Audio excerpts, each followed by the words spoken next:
Բարյոսի լիքորերեղ բարեջան, եկեք արդեն անդրադառնանք Հռոմեացիս 12-րդ համարին եւ արդեն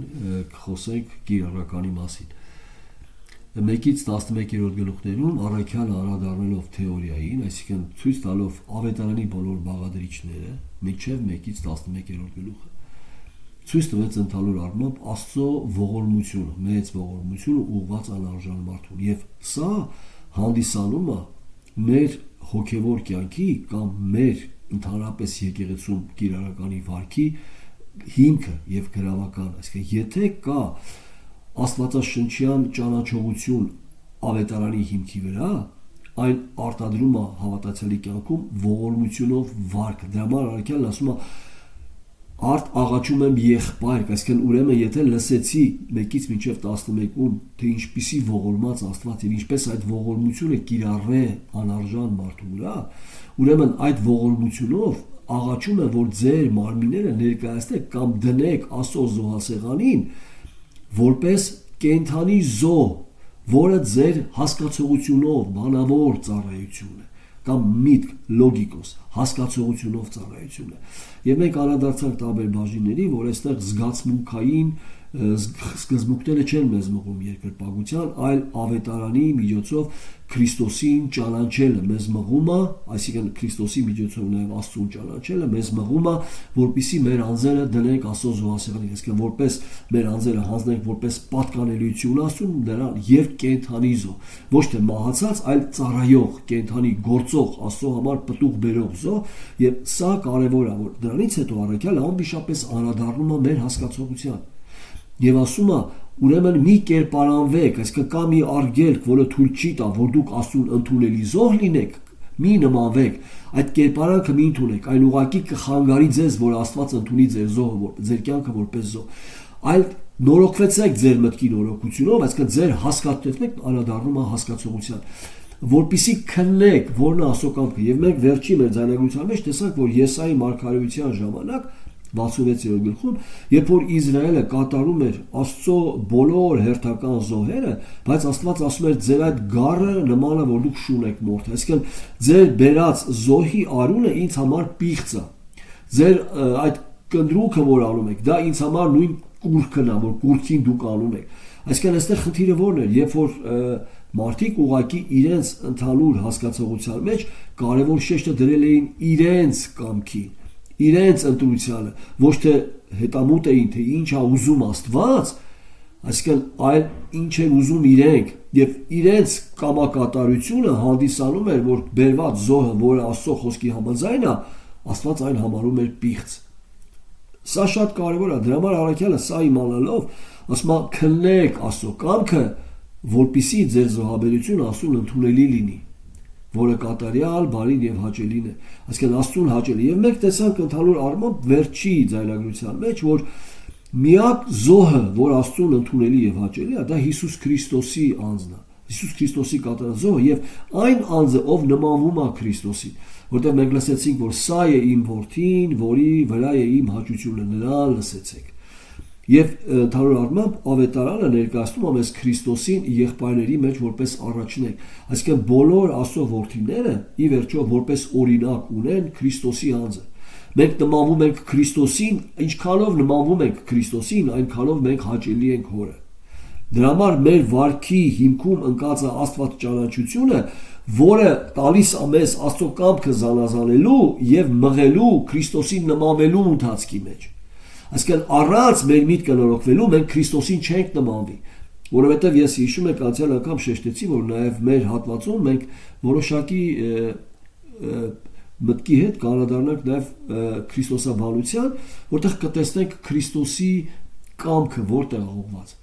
Քրիստոսի կամքը ուղղված է զուգահեռ Հոր կամքին։ Քրիստոսը ունի որպես մարդկային բնություն կամքը մարդկային, եւ Քրիստոսը ունի որպես աստվածային բնություն աստվածային կամարտահայտություն, բայց փորձության շրջանում Քրիստոսը չի օգտագործում իր աստվածային որևէ մեկ հատկություն։ Դա համար շատ բառեր, որ Քրիստոսը խոսում է, մեզ համար անհասկանալի է, որտեղ մենք շատ հաճախ Քրիստոսին դիտարկում ենք միայն Աստված, առանց անցնելու, որ Քրիստոսը կատարյալ մարդն է։ Այն Ադամը վերջին, ով անցավ փորձությունը եւ այդ արդարություններով շնորհեց այդ արդարությունը մեզ, նրան հավատացողներին, որովհետեւ մեր մեղքերը դրվեց նրա վրա, իսկ իր արդարությունը կատարյալ դրվեց մեր վրա։ Եվ այս սկզբունքի մեջ Քրիստոսը հանդիսանում է Աստծո որդիների, այդ եղբայրների մեջ առաջինը, որին մենք պետք է նմանենք, ոչ թե աստվածությունով, այլ որպես մարդ Աստծուն հաճելի։ Սա է իմ սիրելի որդին, որի վրա իմ հաճությունը։ Երբ որ Աստված սա ասում է, Աստված խոսում է Քրիստոսի մարդեղության։ Սա շատ կարևոր է, որ մենք սա հասկանանք։ Եվ մենք պետք է նմանվենք Քրիստոսին։ Եվ մենք արդեն մեր Հռոմեացիս 8:29 համարում տեսանք, որ Աստված կանչեց եւ ում որ կանչեց, նա նախասահմանեց իր որդու պատկերին նմանակից լինելու։ Սա այն ընթացքն է, որը առաքյալը արդեն կիրառականի մեջ 12-ում կոչվում է զոհաբերություն կամ մեր երկրպագությունը,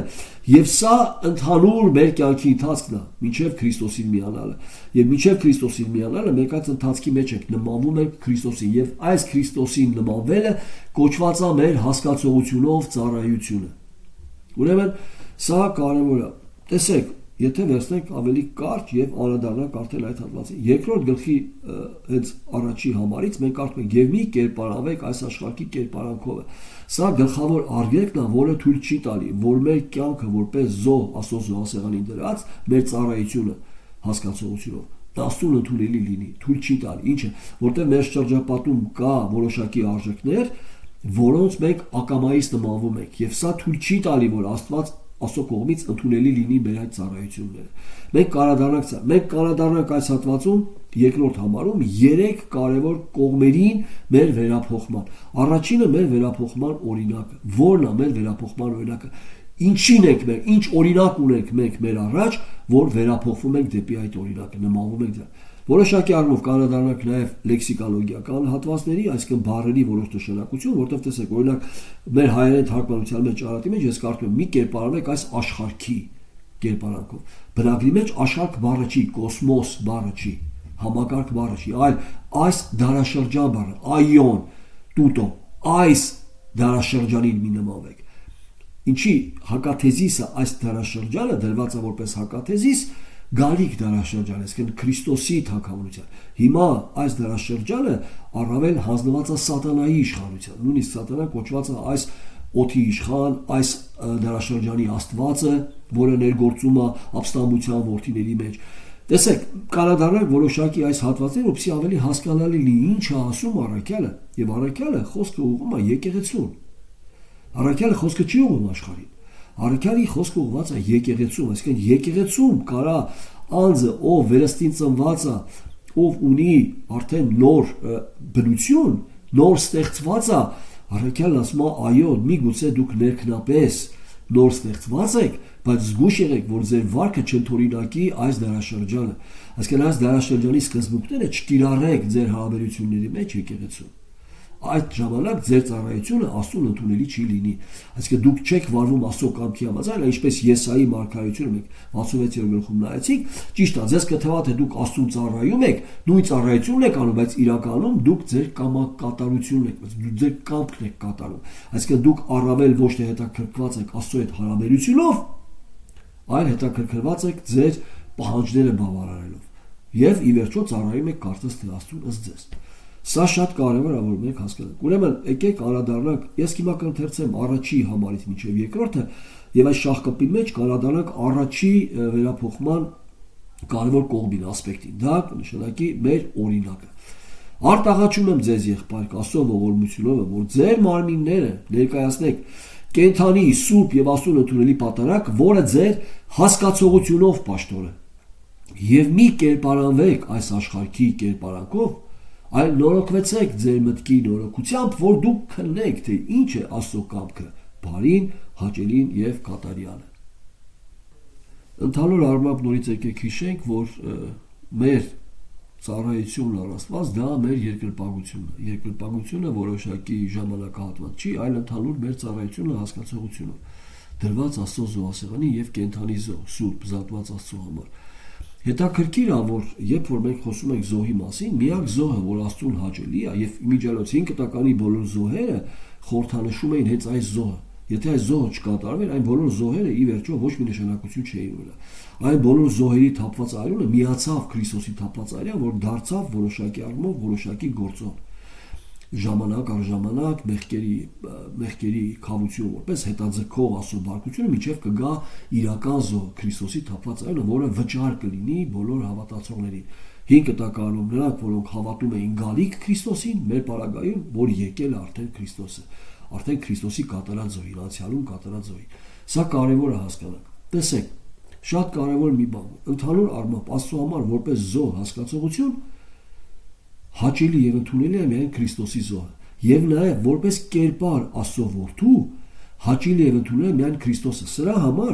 Մատթեոս 17-րդ գլխի ես կընթերցեմ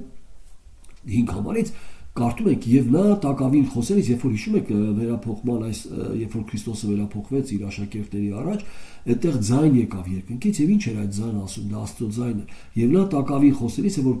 խոսում էր Պետրոս եւ ասում էր, այստեղ լավ կլինի 3 տաղավար չունենք, դա Քրիստոսին հավասարացնում էր մարգարեների հետ։ Եղիայի համար, Մովսեսի համար, մի հատ էլ քո համար լավ կլինի մնանք այստեղ էլ ճիշտեք, այսինքն այդ երանության մեջ էր այդ երկնքում եւ այդ ժամանակ տակավին նա դեռ խոսելիս 5 համարից եմ կարդում Մատթեոս 17-ի ահա մի լույս ամպով Հովանի եղավ նրանց վրա եւ ահա մի ձայն եղավ այն ամպից եւ ասեց դա է իմ սիրելի որդին։ Ուշադիր նայեք, այս ձայնը արդեն իսկ զանազանեց Մովսեսին, Եղիային, Քրիստոսից։ Տեսնում եք, այսինքն ըստ Պետրոսի ընկալման հավասարություն կար Մովսես, Եղիա, Հիսուս, տեսեք մարգարե։ Եվ այս ձայնը, որ անդրադարձա եւ ասեց դա է իմ սիրելի որդին, որին ես հավալել եմ, որի վրա է իմ հաճությունը, դա է։ Եվ անմիջապես տեսեք, դա է իմ սիրելի որդին, որին ես հավալել եմ, դրան լսեցեք։ Ձեր ուշադրությունը նրա վրա արեք, նրան նա ինչ կասի, դա արեք։ Մովսեսն էլ ասե, Եղիան էլ ասե, բայց դրան լսեցեք։ Սա շատ կարևոր, որտեղ Մովսեսը եւ Եղիան խոսել են այդ որդու մասին։ Հիմա այդ որդին եկել է, մի հավասարեցրեք դրանց այդ որդուն։ Լսեք ինչ է ասում որդին, նա է կերպարը, նա է օրինակը, որին որ պիտի նմանվեք։ Բայց կա մի խնդիր։ Ձեր շուրջը մի նոր դարաշրջան է, այսինքն այս դարաշրջանն է։ Այս դարաշրջանը թույլ չի տալու, որ դուք նմանվեք Քրիստոսին։ Այստեղ է արգելքը։ Կարծես թե Աստված ասում է, որ այս ձեր վերստին ծնունդը, ձեր նոր ստեղծվածը ներսի այությունով նոր է, բայց դուք մի ցուցաբերեք վարքը այս դարաշրջանի, դուք նոր ստեղծված եք։ Դրա համար ձեր միտքը պետք է նաև նորոգվի,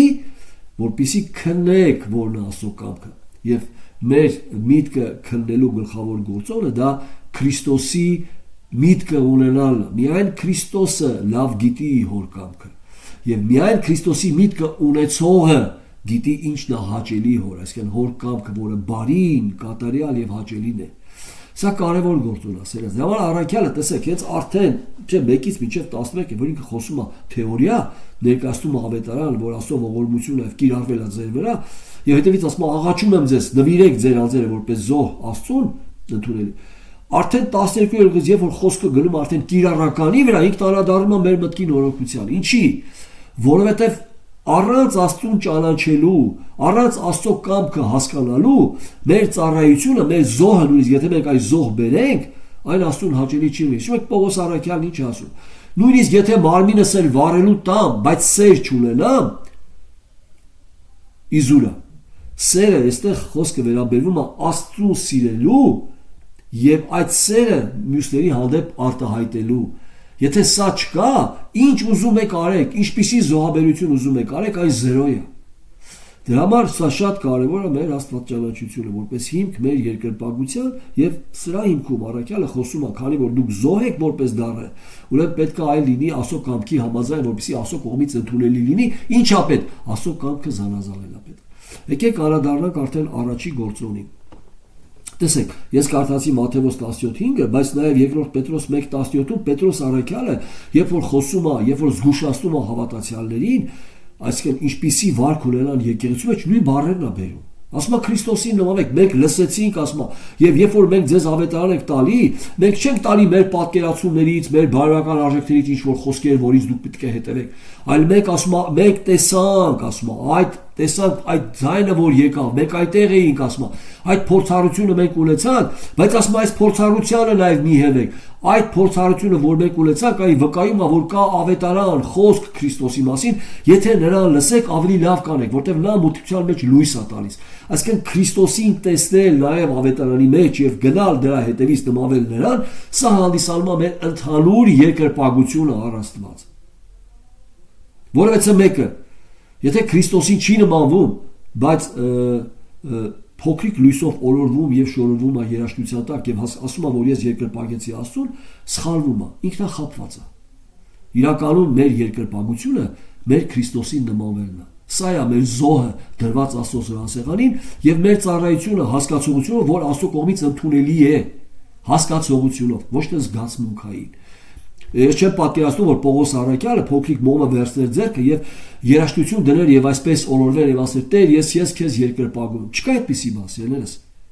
Չկա, դա այս դարաշրջանի, դա ասում մի նմանվեք այս դարաշրջանին, այս դարաշրջանի նմանությունն է, որ առաջ է եկել, ռոք երաշտության, ռոք համերգների սկզբունքները բերել են եկեղեցի, որը ոչ մի կապ չունի Աստծո հետ։ Տեսնում եք, այս դարաշրջանին, սա շատ կարևոր է։ Հիմա եկեք արդեն անդրադառնանք որոշակի բառերի մենք կդառնանք։ Ուրեմն առաջինը, որ մենք տեսնում ենք, մեր վերափոխման օրինակը, դա բառն է, որ կուզեմ անդրադառնանք, այս դարաշրջան, այոն տուտո, սա նշանակում է մի նմանվեք այս դարաշրջանին։ Ինչի է առաքյալը սա ասում, որովհետև վտանգը կա ելնելով մեր մարդկային բնությունից, մանավանդ որ մենք մեր բնության մեջ նաև ունենք մեղքի, այսինքն մեղավոր բնությունը,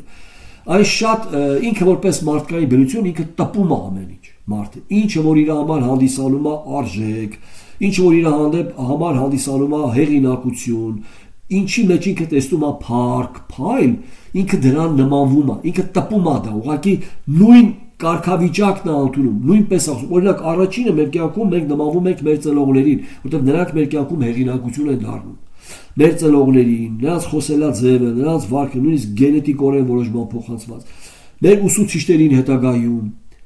հետագայում նաև այն դասարանում եղող կարելի ասել հեղինակային տղային, փորձում ենք նրան նմանվել, ինչը որ մեզ համար հանդիսանում է կոնկրետ այդ պարագայում արժեք, նրան նմանվում ենք։ Դա կլինի ընդհանուր առմամբ եկեղեցում, դա կլինի աշխարհում, դա կլինի որոշ ոլորտում, ձեր աշխատանքի վայրում, ինչը որ ձեզ համար դառնում է հեղինակային, դուք ուշադիր լսեք բառը, ակամայից, չուզելով, չմտածելով դուք սկսում եք այն ընդօրինակել։ Դա մարդու էության մեջ է։ Դրամարակյալն ասում է մի կերպարանվեք այս դարաշրջանի կերպարանքով, որտեղ եթե ձեր ուշադրությունը լինի դրա վրա, դուք այդ ամենը կներմուծեք եկեղեցի, բայց կմտածեք, թե Աստծո համար ծառայություն եք անում։ Սա շատ կարևոր է։ Հետաքրքիր է, որ ընդհանուր առմամբ մենք կանդրադառնանք ավելի խորը հատվածների, հետաքրքիր է, որ մեր նմանությունը, մեր կերպարանվելը ոչ միայն վարքն է։ Մենք շատ հաճախ նմանվում ենք աշխարհին մտածելակերպով, որոշումներով, նպատակներով, ընդհանուր առմամբ սա մտածելակերպն է, նաև ներսի գործոնը, մեր միտքը կրում է այդ նմանությունը այս աշխարհի, այս դարաշրջանի եւ նաեւ վարքը դրան հետևելով։ Հիմա այս պատճառով որ առաքյալն ասում է զգուշություն արեք եւ որպիսի սրանից խուսափեք, ասում է ձեր մտքի նորոգությունով նորոգվեցեք։ Այսինքն այն որ դուք իմացաք, ճանաչեցիք ավետարանի միջոցով Քրիստոսին, այդ Քրիստոսի մտածելակերպը պետքա ձեզ նմանեցնի հենց Քրիստոսին եւ վարքին, որն էլ Աստծո կողմից ընդունելի կլինի։ Հիմա տեսեք, մեկ այլ բառ, որին ես ուզում եմ անդրադառնամ, սա բացի աշխարհից նաեւ մեր նորոգվել բառն է, տեսեք։ Երբ որ կարդում եք եւ մի կերպով էլ նորոգվեցեք, անակենոսիս բառն է, նորոգվել նշանակում է այնինչ դուք կրել եք, այնինչ դեռ ձեր սովորության մեջ է, ամբողջությամբ այն պետքա ջնջվի եւ նորը գա դրա փոխարեն, որը ձեզ կմղի ճիշտ վարքի, որը ձեզ կմղի ճիշտ վերափոխման։ Այս նորոգվելը եւ վերափոխվելը զուգահեռ երկու գործոն է, որով մենք նմանվում ենք Քրիստոսին։ Մեր մտքի նորոգությունը մեզ կվերափոխի դեպի Քրիստոս։ Սա շատ կարևոր բառեր է, որ ուզում եմ տեսնեք։ Ուրեմն տեսեք, առաջի բառը այոն, տուտո, այս դարաշրջանն է, ոչ թե կոսմոս, ոչ թե աշխարհ բառը, որ թարգմանվել է։ Սա շատ կարևոր է։ Ինչի, որտեղ այս դարաշրջան նորից եմ ասում, այն հակատես է դրանց գալիք դարաշրջանի, ապագա դարաշրջան, որ Քրիստոսի թագավորությունը, որտեղ հիմա, երբ որ խոսում ենք այս դարաշրջանի մասին, առաքյալի նկատի ունի սատանայի իշխանությունը, որի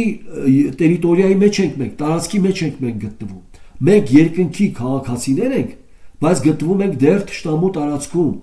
Այս թշնամին հիմա իշխանություն ունի այս երկրի վրա։ Ինքը նույնիսկ կոչված է այս աշխարհի աստվածը, այս դարաշրջանի աստվածը, որ ապստամբության որդիների մեջ ներգործում։ Ինչու ես կանադառնամ այդ սկզբունքներին, թե ինչով է ներգործում նրանց մտքերի վրա, ինչ է անում, մղում Աստծո դեմ ապստամբության, Աստծո դեմ։ Հիմա ինքն ասում է, այս նույնը դուք դրա մեջ եք ասում, ձեր շրջապատում դա է, զգուշ եղեք ասում, ձեր միտքը պետք է նորոգվի, նույնիսկ ձեր սովորության մեջ կա այդ մտածելակերպը, դուք պարունակում եք դա, այն պետք է նորոգվի խոսքով, այն պետք է ջնջվի ամբողջությամբ։ Հիմա կարևոր մեկ այլ բառ, որ կուզեմ անդրադառնալ, կերպարանվելը, կերպարանափոխությունը,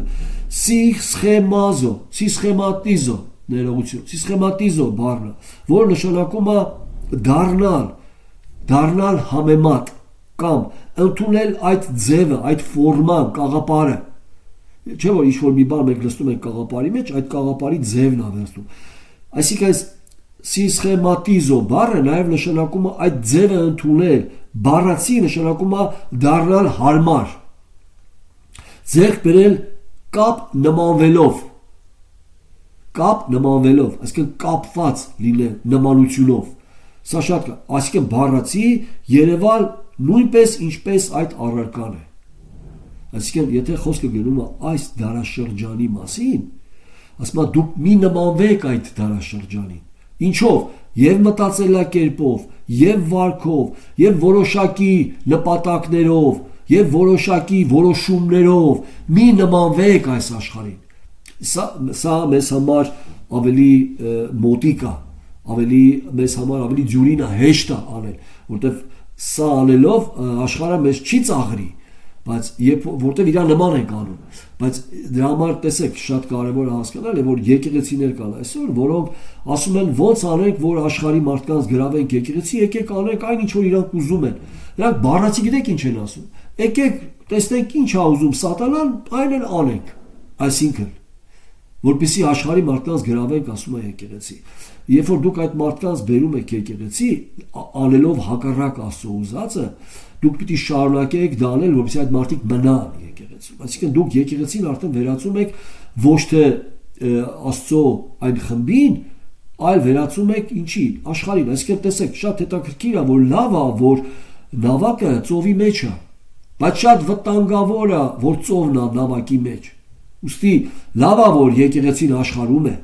բայց շատ վատ է, որ աշխարհն է եկեղեցում։ Այս գործոնն ենք անում միամիտ մենք։ Այսինքն եկեք այնպես անենք, ինչ են ուզում մարդիկ, դա էլ անենք եկեղեցում, որպեսզի մարդկանց բերենք։ Այսինքն ինչ են ուզում մարդիկ։ Իրանց հաճույքը, իրանց կամքը, ուրեմն նրանց կամքի համաձայն անենք, որպեսզի գան։ Սա շատ վտանգավոր գործոն է, որ այսօր առաքել ասում մի կերպ արանվեք։ Դուք նմանվեք այն անձին, ով հաճելի է Աստծուն։ Հիմա առաջի հերթին նշանակում է արտակնապես նմանվել, ձեռք բերել, այս գործոնը սիսխեմատիզո առաջին հերթին նշանակում է արտակնապես նմանվել, ձեռք բերել։ Ինչ է ասում Պողոսը։ Պողոսն ասում է, որ դուք այո վերստին ծնված եք, նոր ստեղծված եք, բայց զգուշ եղեք, որպեսզի ձեր վարքը, ձեր արտաքինը չնմանվի այս դարաշրջանին, այսինքն դուք այս դարաշրջանի վարքը չընդօրինակեք։ Ինչի, որովհետև այս դարաշրջանը, այս ժամանակը կոչված է այս դարաշրջան, այն իշխանը այս դարաշրջանի, այն հանդիսանում է օդի իշխանը։ Տեսեք, այստեղ նույնիսկ սատանան եւ այստեղ առաքյալ օգտագործում է բառ օդի իշխան, չի ասում երկնքի, որտեղ երկնքում իշխանը Աստված։ Օդի իշխան, այսինքն մարդկանց այս մթնոլորտի վրա իշխում է սատանան, մարդկանց մտքերի վրա, մարդկանց աշխարհի վրա իշխում է սատանան, դա համար օդի իշխանը կոչված։ Որոշակի առումով սա այն դարաշրջանն է, որտեղ Աստծո կողմից սատանային հանձնված է որոշակի իշխանություն։ Եվ այդ իշխանությունով ինքը գործում է, նորից եմ շեշտում, որոշակի նպատակի համար, բայց ոչ առանց Աստծո հսկողության։ Աստծո հսկողությունն է, որքանով որ Աստված թույլ է տալիս սատանային գործելու, այն չափով էլ ինքը գործում է։ Որքան որ Աստծո կողմից հանձնված է որպես իշխանություն սատանային, այդ իշխանության սահմանների մեջ էլ ինքը գործում է։ Բայց մենք որպես եկեղեցի դեռ գտնվում ենք այդ սահմանների մեջ։ Այո, մենք երկնքի քաղաքացիներ ենք, բայց դեռ գտնվում ենք երկրի վրա, որի իշխանը սատանան է։ Սա շատ կարևոր է, որ մենք հասկանանք, առաքելը դրա համար ասում, ձեր շուրջը այլ սկզբունքներ, այլ արժեքներ են,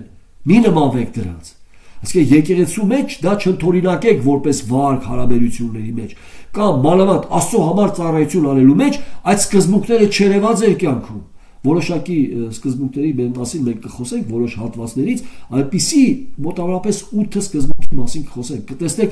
ինչն է մտել եկեղեցի, որ նույնիսկ հավատացել է, չի զգում, որ ինքը աշխարհի ձևով է վարվում։ Սա շատ կարևոր բաներ են։ Մի խոսքով, երբ որ մենք անդրադառնում ենք այս հատվածին, հակաթեզիսը այս դարաշրջանի դա Քրիստոսի թագավորությունը, դա հազարամյանը, հետո նաև հավիտենական արքայությունը։ Այսինքն դեռ հիմա Քրիստոսի թագավորությունը չի եկել։ Դեռ դուք գտնվում եք թշնամու տարածքում, զգուշ եղեք։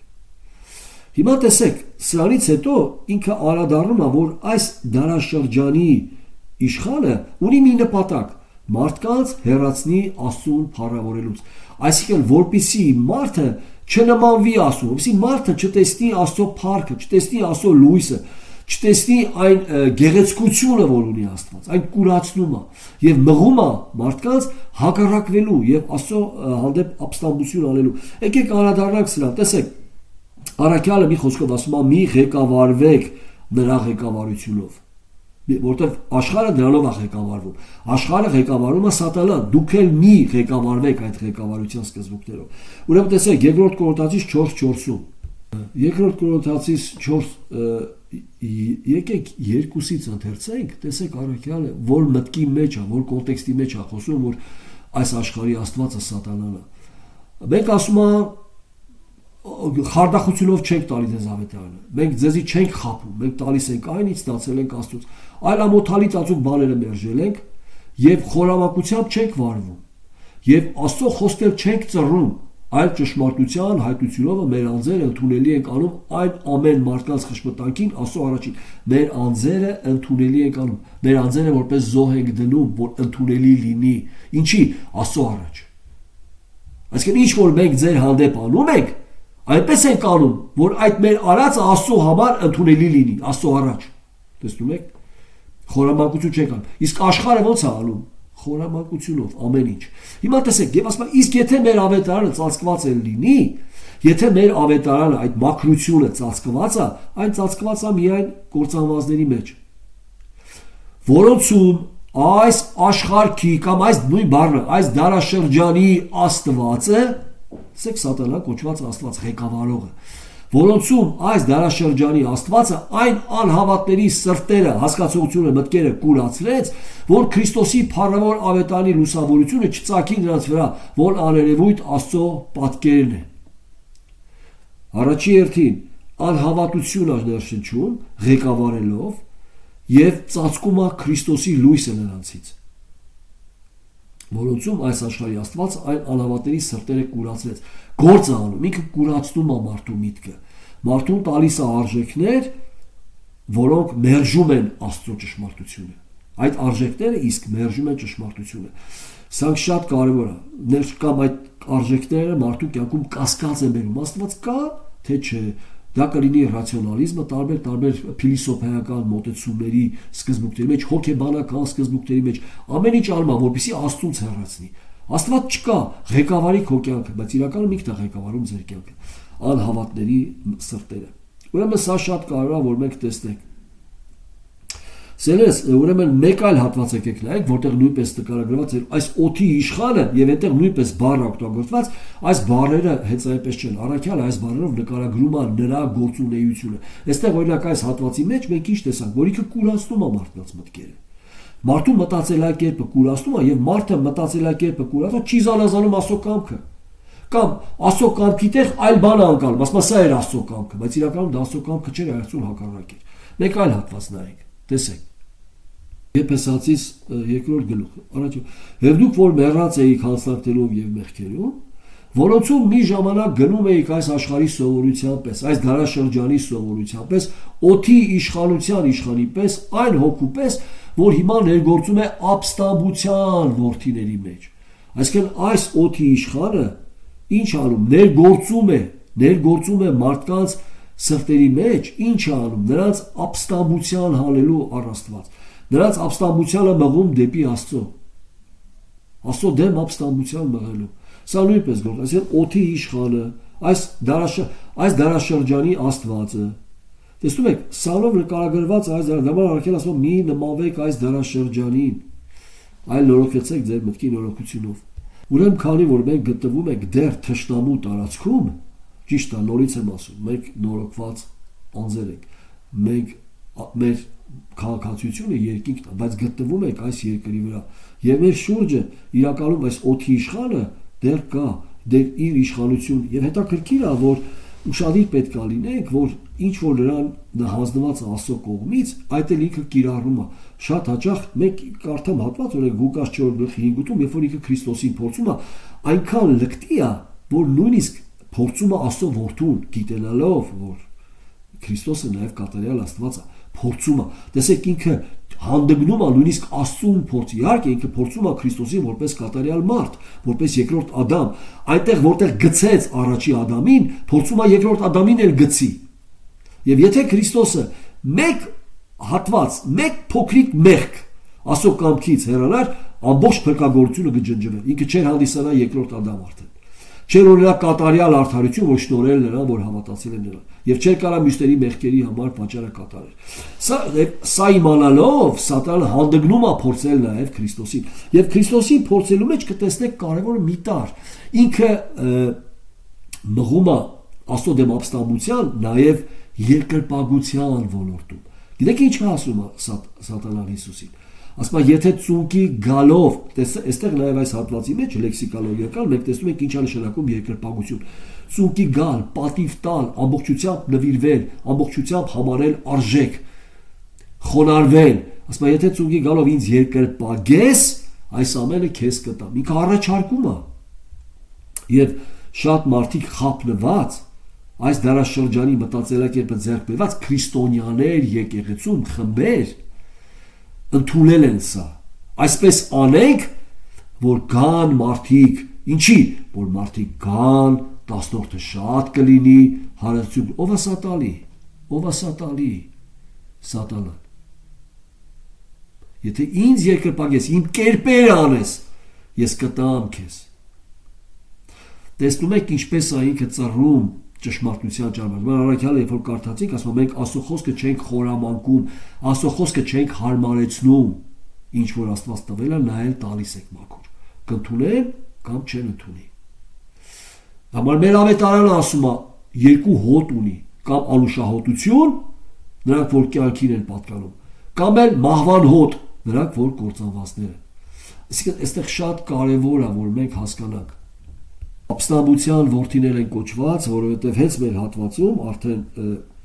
Հռոմեացիս առաջին 23 համարում գրված է նրանք փոխեցին Աստծո փառքը ստության հետ, չորքոտանիների հետ, պաշտեցին ոչ թե Աստծուն, այլ այսինքն այստեղ Սատանան տալիս է այս սկզբունքները մեղավոր մարդուն։ Ով է ղեկավարում այս մարդկության ապստամբությունը։ Սատանան, սա այս դարաշրջանն է, սա է կարևոր, այս ժամանակաշրջան բառն է օգտագործված։ Տեսեք, կարևոր մի սկզբունք։ Սրա համար Սատանան գործի է դնում իր բոլոր ռեսուրսները, ինչ անելու համար, որպեսզի ավելի պարզ հասկանանք։ Տալիս է մարդուն սխալ գիտակցություն, տալիս է մարդուն սխալ արժեքներ, սխալ նպատակներ, սխալ որոշումներ, սխալ մտածելակերպ, որ աշխարհը պղծի ձեզ, այսինքն որպեսզի աշխարհի պղծությունը գա ձեր կյանք, որ ձեր ծառայությունը հաճելի չլինի Աստծուն։ Դուք մտածեք, որ Աստծուն եք ծառայում, բայց իրականում Աստծո կողմից այն ընդունելի չլինի։ Սատանան ձեզ չի ասում մի ծառայեք Աստծուն, ասում է ծառայեք, բայց այս կերպերով ծառայեք։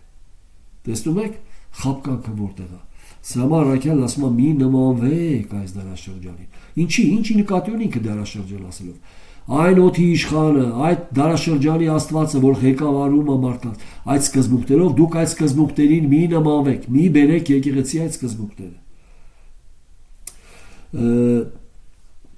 Մենք չենք պատկանում այս դարաշրջանի։ Ճիշտ այս դարաշրջանի մեջ ենք դեռ, բայց մենք չենք պատկանում այս դարաշրջանի։ Այս մասին խոսում է Քրիստոսը Հովանու 15:19-ում, 17:16-ում։ Դուք այս աշխարհից չեք։ Ուրեմն ուստի այս աշխարհի նման մի վարվեք։ Ես ձեզ զատեցի այս աշխարհից։ Դուք այս այդտեղ նույնպես օգտագործված այս դարաշրջան բառը։ Այս դարաշրջանից չեք։ Մենք նրա արքայության դարաշրջանին ենք պատկանում, բայց դեռ այստեղ ենք։ Ուրեմն սա կարևոր է մենք հասկանանք։ Ճիշտ ապրում ենք այս աշխարհում, այս դարաշրջանում, բայց աշխարհինը չենք։ Ուրեմն ուստի պետք է ուշադիր լինենք, որպեսզի այդ նմանվելը մեր, որը ակամայից է, այդ նմանվելը միայն մեր մտքի նորոգությունով լինի, այսինքն լինի Աստծո խոսքի համաձայն, որպեսզի Աստծուն ընդունելի լինի։ Ինչու պետք է եկեղեցին չնմանվի աշխարհին։ Սա արդեն մենք կարադառնանք որոշակի հատվածներ եւ 8 սկզբունք կտեսնենք, ինչու պետք է մենք չնմանվենք։ Եվ միգուցե այդ սկզբունքների մեջ տեսնենք, որ մենք արդեն նմանվել ենք որոշ բաների։ Շատ կարևոր է սա։ Այստեղ խոսքը չի վերաբերվում հագուստին, անցյալ անգամ ես ասացի, կոստյում հագնենք, թե չէ, որտեղ աշխարհում կոստյում է։ Սրա մասին չի խոսքը։ Խոսքը չի վերաբերվում մարմինը պահպանելուն, կամ մարմնի համար խնամք տանելուն, լվացվելուն, մազերը կտրելուն, որտեղ կա այսպիսի ընկալում հիպիները չէին ուզում նմանվել ինչ շրջապատին։ Եթե շրջապատը մազերը կտրում էր, իրանք չէին կտրում, ասում էին Աստծոց այսպես է, չկտրենք, եղունգները չէին կտրում, չէին լվացվում, իրանք փորձում են զանազանվել, չնմանվել աշխարհին։ Քրիստոսը այս մասին չի խոսում։ Քրիստոսը այլ սկզբունքների մասին է խոսում։ Ուրեմն ինչին պետք է մենք չնմանվենք աշխարհում։ Սա կարևոր սկզբունք է։ Այս հատվածում խոսքը գնում է Աստծո կամքի եւ սատանայի կամքի մասին։ Ինչը Աստծուն է հաճելի եւ ինչն է սատանային հաճելի։ Այս համարում Առաքյալը սրա մասին է խոսում։ Մի նմանվեք այն ամենին, ինչը սատանային է հաճելի, այլ նմանվեք այն ամենին, ինչը Աստծուն հաճելի։ Նմանվելու համար Աստծուն հաճելի լինելու պետք է նմանվենք Քրիստոսին, որպեսզի սատանային հաճելի լինենք, պետք է նմանվենք այս դարաշրջանին։ Այստեղ ամբողջ խնդիրը արդեն կարադառնանք որոշակի հատվածների, բայց քանի որ ժամանակը արդեն անցավ, չեմ ուզում երկար լինի, փորձենք արդեն երկրորդ մաս անել։ Տերը ձեզ օրհնի իր փառքի համար։ Ամեն։